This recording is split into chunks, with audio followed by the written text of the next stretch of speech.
Golf Central on YouTube is brought to you by the new Paradigm Woods and Irons from Callaway.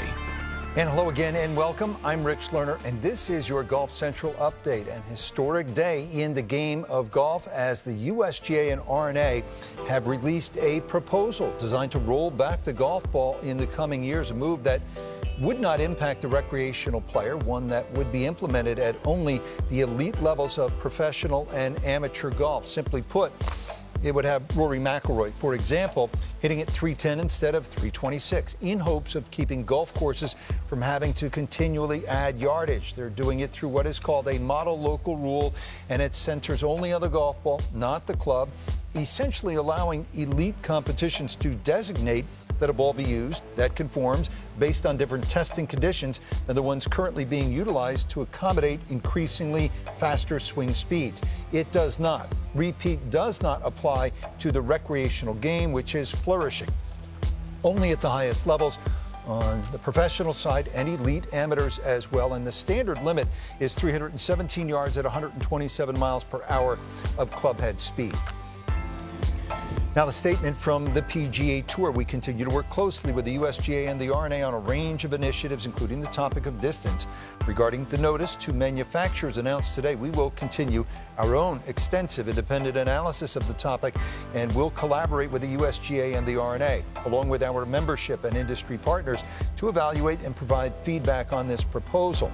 The Tour remains committed to ensuring any future solutions identified benefit the game as a whole without negatively impacting the Tour, its players, or our fans' enjoyment of the sport. That from the PGA Tour. And here now, Martin Slumbers of the R&A and Mike Wan of the USGA.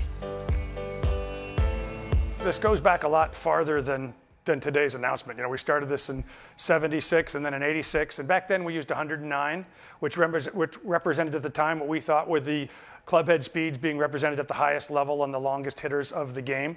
In 2002 and 2004, we updated that test from 109 mile an hour clubhead speed to 120, which at the time represented the top 1% of hitting speed. So we've never tried to set the test at where the average is. We've tried to assess where the longest hitting of the game is. And today, the longest hitters in the game are generating 127 mile an hour clubhead speed. And if you just watch the last few years, not to mention the last few decades, it's pretty safe to say 127 will be reached by even more by the time we're talking about this implementation, if adopted in 2026. So every time we've done one of these tests, whether it was 76, 86, 2002, 2004, and every time we announce one of those changes, we announce that we'll continue to relook at this test to make sure that our test represents and replicates the highest hitters of the game. So doing a test right now at 120 miles an hour when a significant amount of clubhead speed being generated on individual drives at elite levels, and people want to make this about PGA Tour or just the European Tour.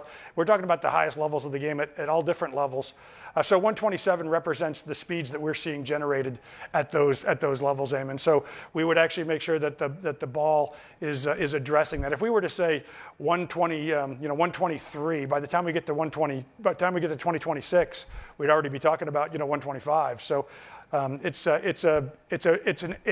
aligned with what we've done historically and consistently tries to, when we reset these, address the highest level of the game. If this model local rule has been introduced now, it would imply that there's a sense that there's a pressing need to act between the governing bodies. Is that not a tacit admission that your organisations have failed to this point in their responsibilities to do something before now? Fair critique, Eamon. I mean, if that's what you want the headline to be, that we should have done this 10 years ago, I think Martin and I will both take that as a fair critique. I've said this many times, which is I'm open to any dialogue with anyone who loves this game about what the right choice is going forward. The only dialogue I haven't been real comfortable with is the person who looks me in the face and says distance isn't getting any longer than it is today, because there's virtually no historical perspective, or they haven't been to a junior speed training clinic or been to a junior amateur to kind of see what's happening. So do we have this exactly right? I don't know. A year ago, I thought we did, and we've made quite a bit of changes based on that feedback. I know we'll probably make some adaptations based on this next feedback period, but the only choice that I think is patently wrong at this stage is no choice, because I don't think anybody could argue with the fact that this game is going to be 20 or 30 yards longer in the next 20 or 25 years. And if that's the case, we're just handing the sustainability of this game to the next generation and the 30,000 golf courses around the world and telling them to just figure it out. And that's a responsibility that neither Martin and I are willing to shirk. And so there may be more learning on how we can actually do this in the exact right way. But we will definitely make sure that we don't leave the game for the next generation more challenged than the generation that's playing it today. I think skill is something that we've thought about a lot through this process, and I think you have to step through from the recreational game through to the elite game in answering that aim. And I think if you look at the recreational game, the advent of improved technology, which we've seen for hundreds of years, but it's accelerated in the last 20, 30, 40 years. I think it's been a fantastic thing for the game. It's turned what is a difficult game into a slightly less difficult game. But when I look at that, I also think about the balance between skill and technology. And as you move up through that continuum, I argue that skill can be perhaps replaced by technology.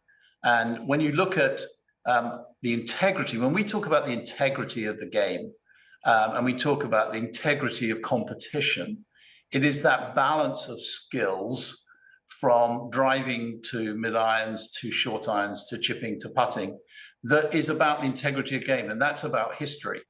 And our job is to reflect history in a modern way. And being able to get that balance right, I think is really important to the long-term integrity. And I absolutely believe that this notice and comment will actually help us maintain that balance in skill and technology in the coming 20 years. I just want to make sure that that neither Martin and I woke up this morning and said, wow, this is going to be a fun day, and this is what we live for. We know this is hard. We don't enjoy being the one that pushes for making sure the future is in the right spot. And I certainly knew when I took this job a couple of years ago that governance is a challenging role. But I also, having been somebody who's worked at a manufacturer, somebody who's worked at a tour, and now worked at a governing body, I also understand the difference between sort of who I work for, whether it's membership or shareholders, consumers, et cetera. And the one thing that is true in spending this last couple of years with Martin and his team and my team is we really view that we work for the game, and that despite the difficulty and the challenges and sometimes the significant pushback, making sure that the game for my kids, or more importantly, my kids' kids, is healthier than the game that I'm enjoying right now, or at least as healthy, is something somebody's got to think about. And I can tell you, when I was sitting on those other roles, I just couldn't spend the time with that. My members or my shareholders were focused on today and tomorrow and this quarter results. And so it's an interesting spot to now come full circle and be in this position to really say that as difficult as it is, as much pushback as you're going to get, your job is to make sure that when you see things that could be problematic for the game long term, and to your point, George, I can't wait for the average fan to say, yeah, you're right. We're 30 yards longer today than we were 30 years ago. And we'll probably be 30 yards longer in 30 years, but that's okay.